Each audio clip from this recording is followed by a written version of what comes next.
Hey gamers, let's take a look at a new module today called the Keep on the Borderlands. Now this is an introductory module for character levels 1 to 3, so this is an easy module to run for new DMs and players. This is an old module, look down here, from 1981, so I've had this one for a while. This is also for the basic set of rules, but don't forget that you can easily convert any of this to 5th edition or whatever you like. Don't think that that'd be difficult, it's easy.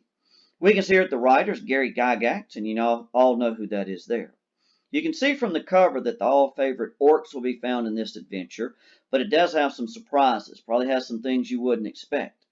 I found that when these modules have a recommended character level, like this one is 1 to 3, the highest level is what's needed. First level characters wouldn't last long unless there were at least 8 to 10 of them. Now look at the back right here.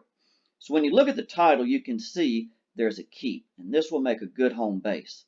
It's on the edge of a wild area, so it'll be a safe place to retreat to when needed. This is a classic module for new characters who are looking for fortune and fame. After many days of travel, the adventurers make it to the keep. You could put the keep on the border of any civilized area in any campaign you have. Of course, it's far away from civilized lands, or it just wouldn't be any fun. Upon arrival, they can enter the keep and wander around and meet the town people. They're likely to hear many rumors. Some are true and some aren't.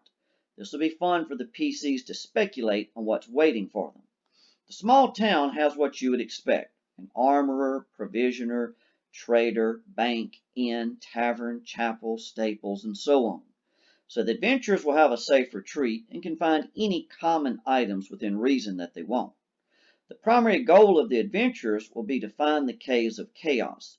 Here's where all the nasties live, and from here they will give the world of men a difficult time. Looting, killing, etc. is what comes from the inhabitants of this area. There are a few encounters between the keep and the caves. They include lizard men, a spider's lair, a raider camp, and a mad hermit. If you look at this guy in the tree right here, you can tell he's not right. What would an adventure be without a mad hermit? Once the Caves of Chaos have been reached, the adventuring party will find that they're in a ravine. You can see from the two pictures right here, it's a large ravine. The ravine is hundreds of feet long and high.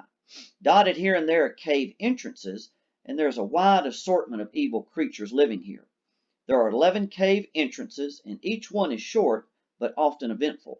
I like this kind of adventure. You can clear out one area, see progress, and then move on to the next one. Now, one cave has a kobold lair.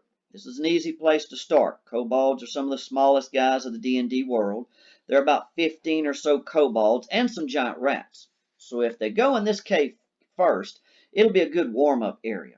Now keep in mind the PCs can go into any cave they want anytime they want, so who knows what they'll encounter first. Most of these entrances will have guards. This is not a nice neighborhood, so the inhabitants are watching out. Next comes an orc lair. There are about 20 or so orcs here. The next cave area also contains orcs. There are about 15 orcs and some giant centipedes. Now we'll have a goblin lair. About 30 or so goblins and hobgoblins will be found here. The PCs can be badly outnumbered in this area, so they do need to be cautious. Next is an ogre cave. The ogre hits hard and someone may die here. Next, a hobgoblin lair is found. There are around 25 or so hobgoblins and a nice torture chamber waiting for any captives. The DM could be cruel and have some fun with the torturing of the PCs here. There's a den for a rather nasty owlbear. Those are always fun. Next is a bugbear den. There are about 10 or so bugbears and plenty of slave pens. The next area is likely to cause a party wipe for sure. It contains many sturges, fire beetles, and a minotaur. The risk is high, but the loot is worth it. Next is a gnoll lair. Around 14 gnolls are found here. Then we have an evil shrine. Look out for tons of undead and evil priests, more than what you would expect in an adventure of this level. There could easily be a party wipe here. Since none of the creatures in these caves get along, they tend to avoid each other. This is about like 11 short adventures in one. If you want to break in some new players or just have a great time starting new, the Keep on the Borderlands is a great place to do it. Now, if you've already played this one, you can change it up in any way that you want.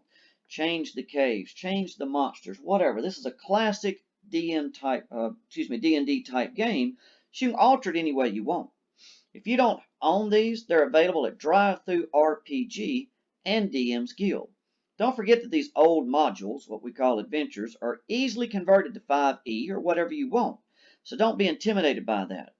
For $5, it's worth the price. Have fun, and please let me know how the adventure went. Thanks.